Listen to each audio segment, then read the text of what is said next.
Welcome to the For Business series. Our goal is to provide you with fast and relevant information on starting and growing a small business.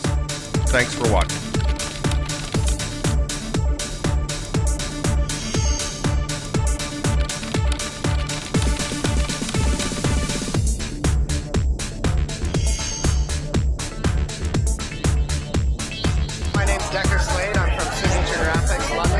Social media like Facebook and Twitter at least 4 years, 5 years. I do all the social media work for Signature Graphics as well. So what would you say the pitfalls are? I think, how many people create a Twitter account, they get it all set up and they decide on ideas, and then after a month of using it, they have 5 followers. Clearly they're doing something wrong. I think a lot of people think it's just something they can, type their status, tweet it, and it's done with, but you have to put work into it. You do have to build your relationships. It's called social for a reason. So I'm Carol Alain, and I am an account manager with the 500 Staffing. It makes it easy. It makes it easy for connection and to get to know what their business is about, to understand a little bit more about themselves, to research, really. Would you credit any sales to social media? I think so. It's all linked. It's just another tool to get where you want to go. If you were to bump into somebody that doesn't use social media for business purposes very often, I would try to get them on board. They need to be on board.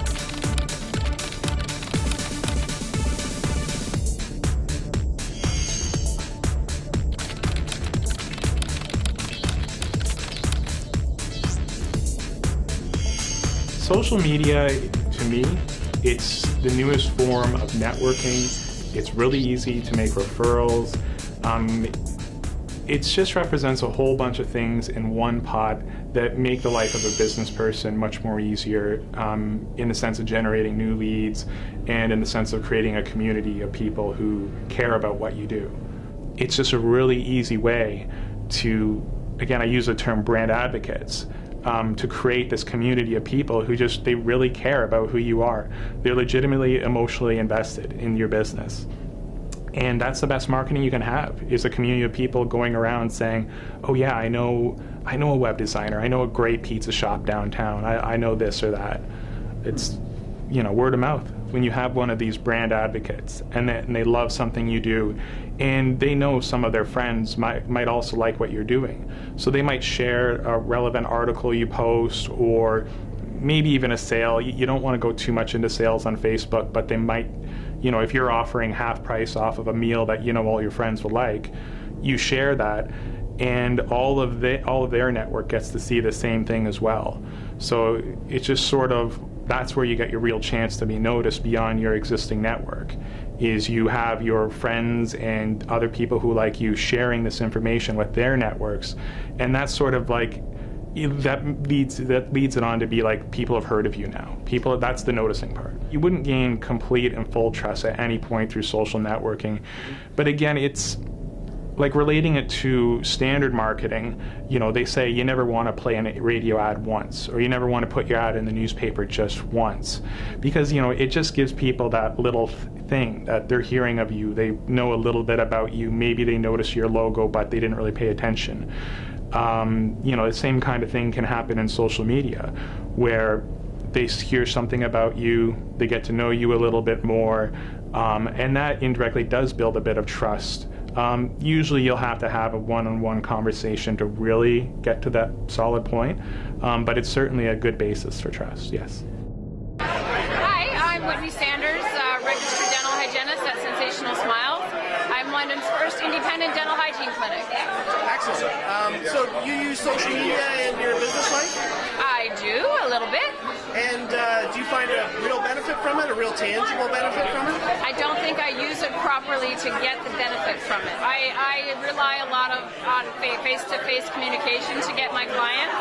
Right. I don't do a lot of online networking because there's a big conversation that happens when I speak to someone about my business. Hi, my name's Richard Morand. I'm with a company called Modern Works Incorporated, and we sell digital IP PBX phone systems that can give you tons of features at a lower cost than you currently spend. I think it's a matter of having the time to do it. If you're going to have it, you have to go on there. You have to update your blog.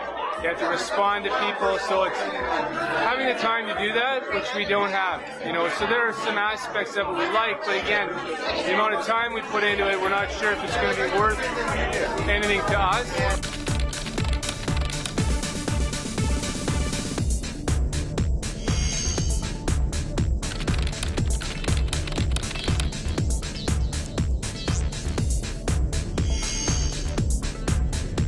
Definitely, if you're going to go on social media, you want to do it right. There's not, I talk to business owners and they'll say, oh yeah, I created a Facebook account. Okay, when's the last time you posted on it?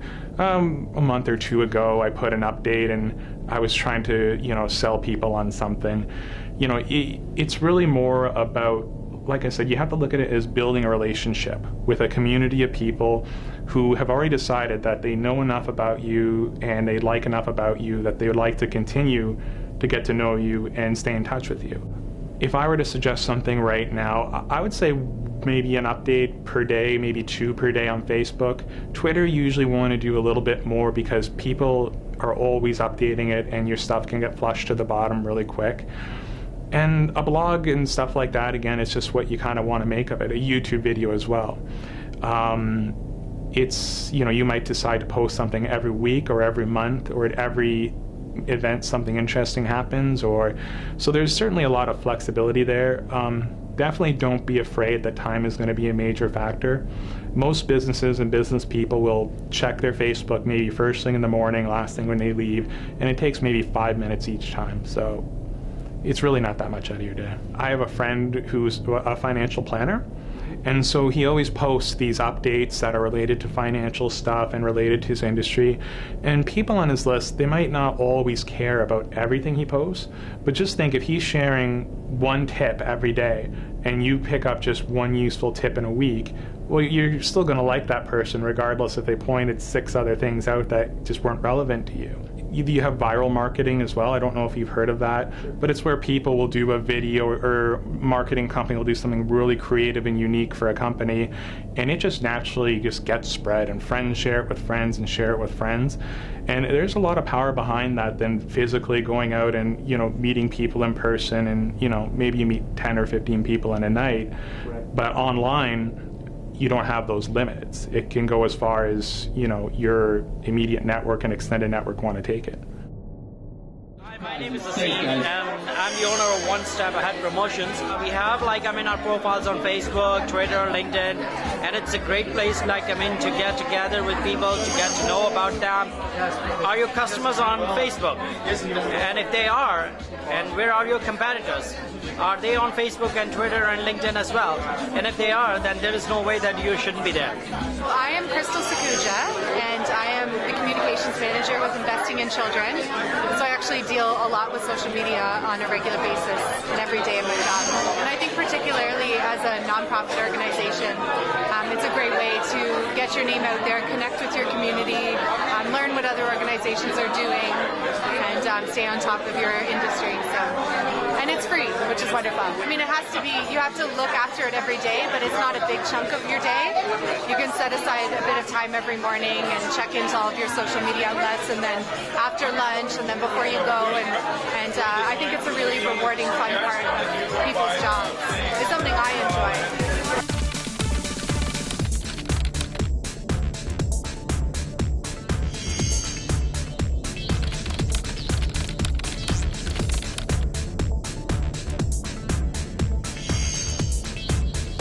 So every business owner that I know, they personally say, my biggest source of business is other customers. People who've had a good experience with me and they share that with others. Social media makes the process of making a referral really easy. when it's just a matter of copying a link and putting it on somebody's wall or tweeting it to somebody, that's where one of the real values comes in there. Because if you want people to tell the world about you, don't you want to make it as easy as possible to do so? That's really what social media does. It's a tool that makes it easier for you to make these referrals. Again, we're making referrals easy as part of it. Being there as an open source for your customer, like saying, hey, here I am. If you want to contact me and talk to me about something, you can. I actually saw a friend she's a photographer, and she posted something about she was disappointed. This is on Twitter, 140 characters. She said, disappointed I'm not getting my camera from this store like I was promised on this date. And within 2 hours, she got a reply saying, hey, listen, we're really sorry and we're going to make this right. We're going to find a way. And she ended up getting her camera on time as opposed to the 2 or 3 weeks they originally said that she's going to have to wait. And the reason, and now think of the experience that gives for her and for the company too. They went from being this company that's promised her something and wasn't going to deliver, and then when she complained about it in 140 characters, they were able to get that information and react to it right away. Now, if you're not on Twitter, she tells a few friends, she tells people, or she puts it on her Twitter, and you don't know. You don't have a chance to react to this and say, hey, you know what, we'll make this right. We want to look really good here. Your existing connections, they'll provide you with feedback on what you're doing, and you should want to hear what they have to say.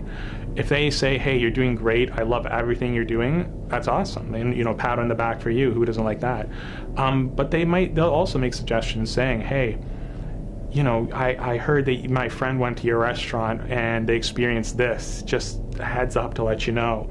Or, they might even say, I came in and every time it's great, but then you have this new guy and he just really didn't hit the button.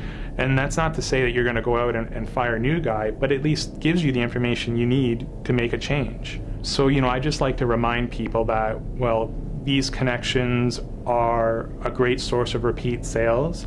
These connections are indirectly your marketing team. They're going out and telling the world about what you do. They're just the greatest source for referrals for future sales, and just for, again, having somebody who's there for you. Like, they're there for you. They love your brand. They love what you do. They want to stay in touch. You should treat them the same, and you'll get out what you put in. I'm Amy Lilly of Allen Lilly Locksmith. It's extensive. We reach a whole level of clientele that we wouldn't reach through, flyer drops or maybe newspaper advertising. It gives us a lot more opportunity to talk about current events and how they apply to our business. What would you say to somebody that comes to you and says, I don't think social media is really for me, my business is doing just fine without it? I would tell them probably nicely that they're wrong, that social media just allows you to reach a very broad spectrum of consumers, because everybody out there is a consumer, so you never know who you're going to speak to that will listen. I'm Juan Michel, born in Montreal, raised in Jamaica. Business is gsbbc.com. It's a business development company, coalition of business owners with a networking component as well. It's more important to recognize how much it stimulates a purchase, not necessarily bringing directly in a customer, but getting the word of mouth out there that people become familiar with the brand, and thereby at one point in time through additional incentives can stimulate a purchase to that product. So definitely there's no one thing that necessarily leads to a purchase of a product or service, but a combination of things, right?